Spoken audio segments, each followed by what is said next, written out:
Let's get cracking.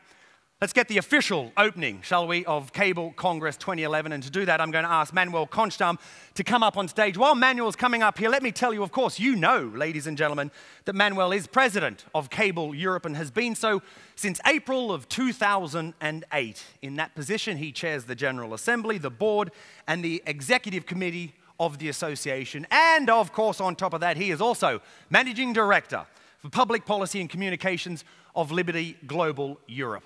Manuel Kohnstamm, ladies and gentlemen.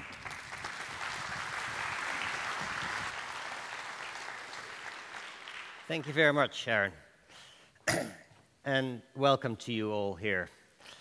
Dear cable friends, ladies and gentlemen, welcome to the 2011 annual show amidst the majestic Alps of Switzerland. The mountain peaks you see around you here are the result of the collision of tectonic plates, pushed with great pressure, landmass against landmass, to reach some of the highest peaks in the world. And that's why we, and actually the programming team of Cable Europe, coined the phrase tectonic forces for a show this year. We want the world to know that the cable industry is pushing communications to new peaks of performance. Thanks again for coming in big numbers. I'm told we're beyond 850 today, which is a great score. Certainly given the heavy competition we're facing today from our friends in mobile in Barcelona. But hey, that's what competition is all about, performing in demanding markets for demanding consumers. And that's what we've been doing, what our industry has been doing for the past couple of years, and better every year of the cable industry already showed a steady performance through the economic crisis in the past years, but we're now really jumping ahead in performance. You can all be proud of what we've achieved in 2010. This morning we revealed the year-end numbers for the industry, and the top-line growth for the industry is about 6% to almost 19 billion euros, growing digital TV revenues even 23%. Double-digit subscriber growth for all product lines, internet, telephony, and television, and passing the 100 million revenue-generating unit mark. All of those are just a few of the achievements that were met last year. We are sending competitive shockwaves through Europe, and it's getting noticed. The long march of the 100 megabit plus cable broadband products in nearly all of the European cable countries now has really turned up the heat on our competitors. And we're not stopping there. Just look at the recent successes with Kabel Deutschland in Hamburg and Kabelcom here in Zurich, breaking the 1 gigabit speed barrier.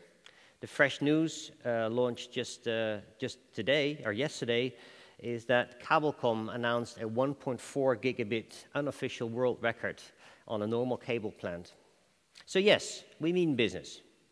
I remember at one of our previous cable conferences in Madrid, where Virgin Media CEO Neil Burkett said that we had a window of opportunity of a couple of years to surpass the speeds of our competitors with cable broadband technology.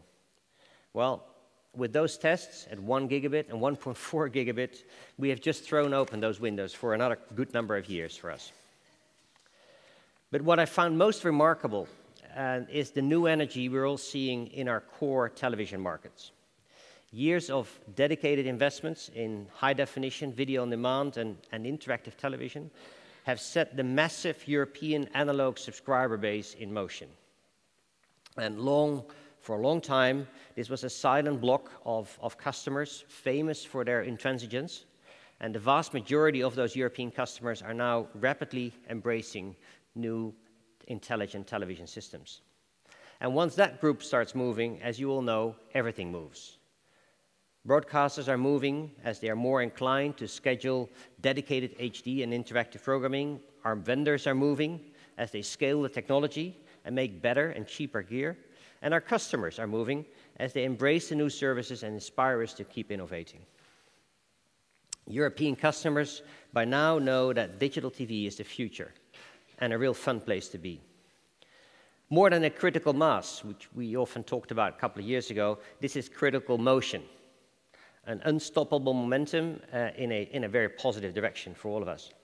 New companies are emerging, specializing in interactive television content, and broadcasters are actively inspired to create new programming concepts.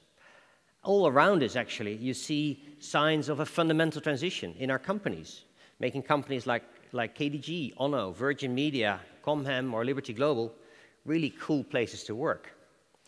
You see young professionals brimming with energy and ambition who are mastering new areas of excellence in marketing, technology, social media, and customer care.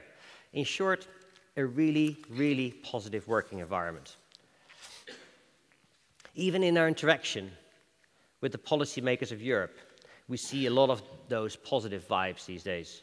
In a debate I joined in the European Parliament just 2 weeks ago, Commissioner Kroes challenged us in the telecom industry to help her achieve the European digital agenda. And one of the things I really like about the digital agenda as a concept and the way Vice President Kroes is using that is that it rightly inspires Europe to think about investment and innovations in terms of a can-do attitude. The EU's digital agenda builds on the things that really work well and encourages all of us and show the best we have to offer and go even further than that. So when it comes to the digital agenda, I testified to the European Parliament that already today our industry delivers over 30 megabits to over half of Europe's 220 million households.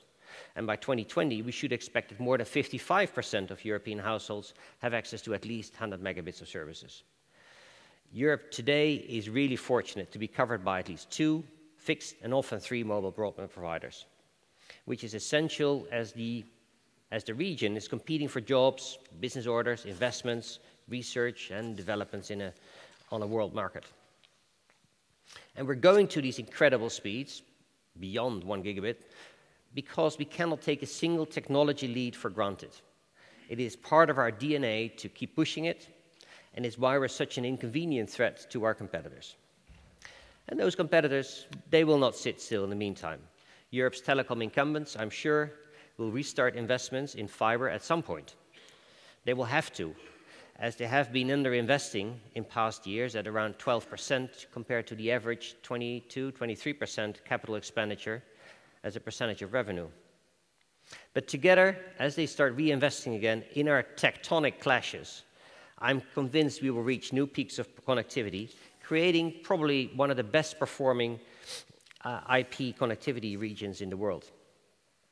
Networks made of multiple fixed and mobile network operators carrying voice, video, and data, whatever mix it to make it work, and wherever our customers want to have it. And increasingly, our European customers will be technology agnostic. And they're going to be more interested in the digital lifestyle and experience than any of the physical characteristics of the network we build. In the end, they really don't care.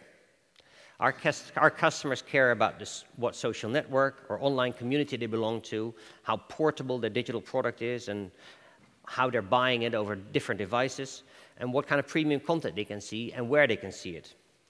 And the way I see it, that's also the way all of us are building our future digital products, from the ultra-high-speed broadband products to media gateways of interactive television.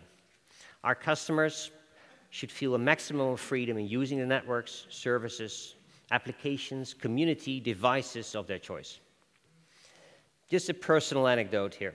On any typical weekday in my 120 megabit house in Amsterdam, each of my 4 children is doing their homework online, chatting on Facebook, streaming music, and watching TV all at the same time.